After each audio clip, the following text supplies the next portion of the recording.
And looking down here, they just saw the stream that you see in front of you and decided that this would be a good place to have their lunch. They rode down this hill and they pulled up here and they moved over to the right. And if we come up here, do this they moved over to the high ground where you see those pile of rocks behind these buildings here. That was where Sobuza's kraal was. Sobuza was the principal owner of this area that we're looking at now. When they were saddled, they did not post any guards. The native scout with them went into the kraal and he said, "How? There's dogs here. There's dogs. The fire is still warm. There must be people here." They did nothing. Again, the story of the British. They did nothing. So the prince languished. Now at this stage I must explain to you who Carey was. Jahil Carey was the son of a clergyman, would you believe it or not, another one. And he'd served in the West Indies, in the West Indies regiment. And he got this posting and he'd come out here and he was attached to the prince because he could speak French. And he rather sort of condescendingly let the Frenchman call the shots, in the sense that because he wasn't commissioned, but nevertheless he's imperial basically, and he let the Frenchman call the stop. He let the Frenchman lie on the ground unhindered, without any sort of protection close to him. He let him lie there and sip his tea. They went in to the kraal, they scouted around, they saw the mealies, they helped themselves to mealies, that's Indian maize in the land, and all the while Sobuza was on that hill at the back there. He was keeping watch, and when he saw that this patrol was scattered and under strength, he came off the mountain. Sobuza took 18 warriors off the mountain. Now if you look in that file I gave you, you'll see Sobuza's statement about actually what happened here later when he was interrogated by Wood. They came in here, the native was getting restless. He said that there were maize lands out yonder. He said, "Look, I'm still upset about this. Something is not right here."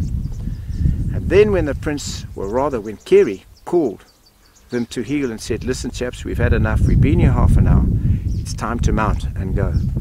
The prince said, "No, I need another 10 minutes.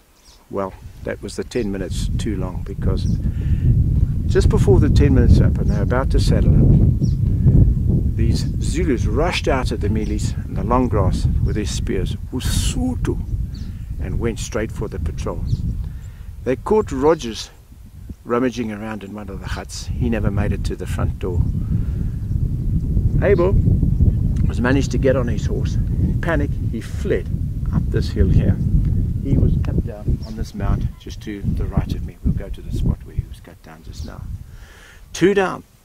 There was panic amongst the other soldiers here, Grub being one of them, Letok being another, and I can't remember the other names just offhand, but I will later.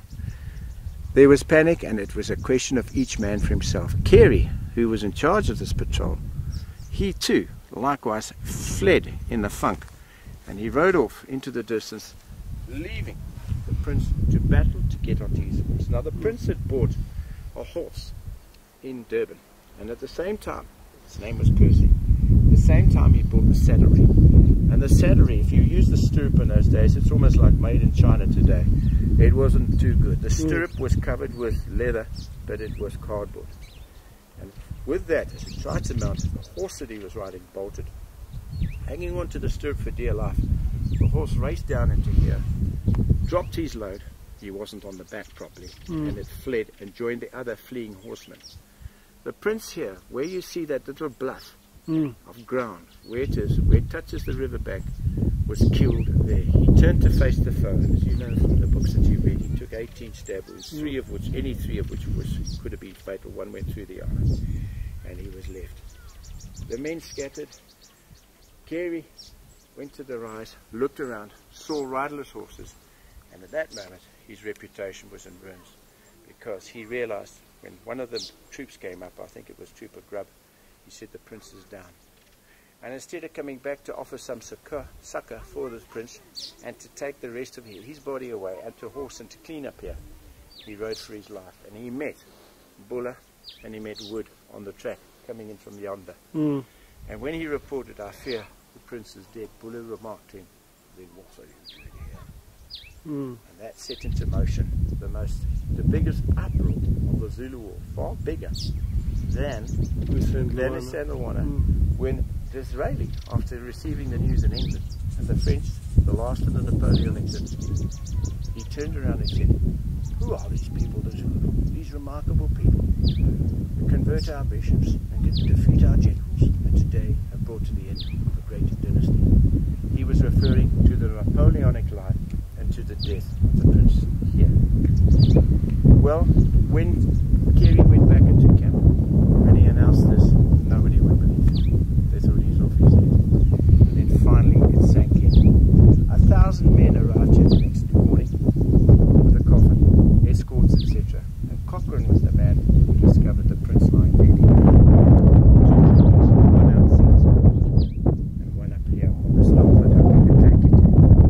So the end of it, of course, there's the aftermath, there's the court-martial, and the court-martial, very briefly to tell you what happened there. At that hill I've often pointed out, Chief of Reset, they held what they call a preliminary investigation, which is to decide if there is a charge to be levelled. He was then charged for misbehaviour in the face of the enemy.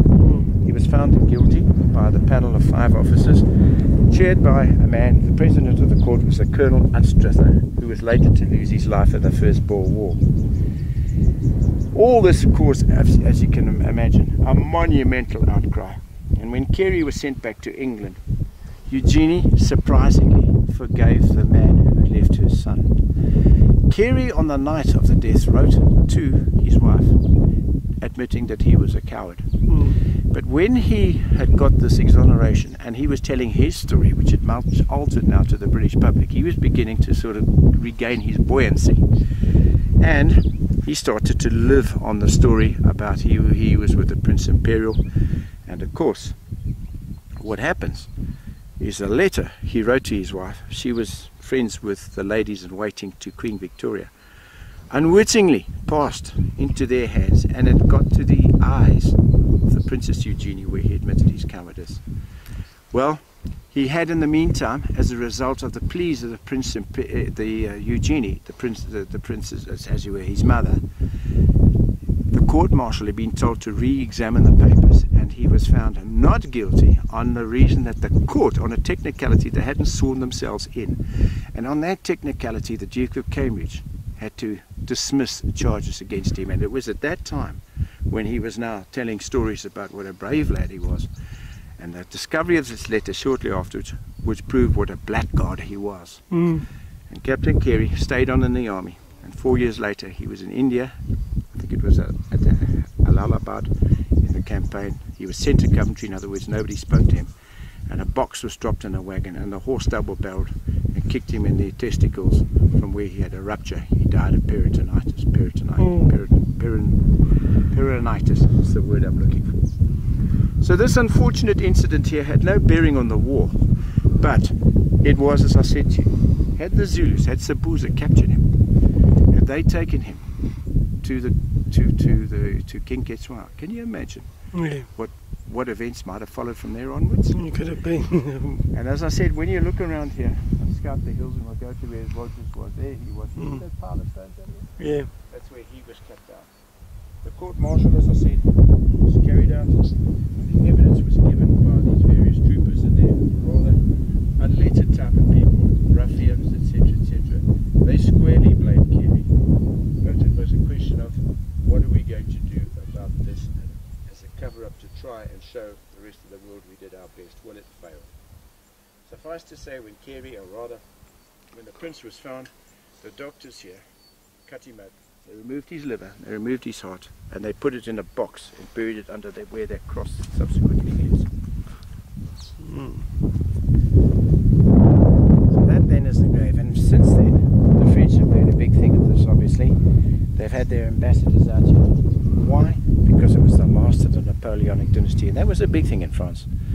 Because this was the, what was it? The end of an age. The end of an age, the end of it. He was the nephew of the great Napoleon himself. And as I say, you look at the cemetery, and again, isn't it amazing? In a far off corner of the empire, history swings on one incident. And here in this incident, look at the poverty around you. Look at this ditch. Look at the hills around you.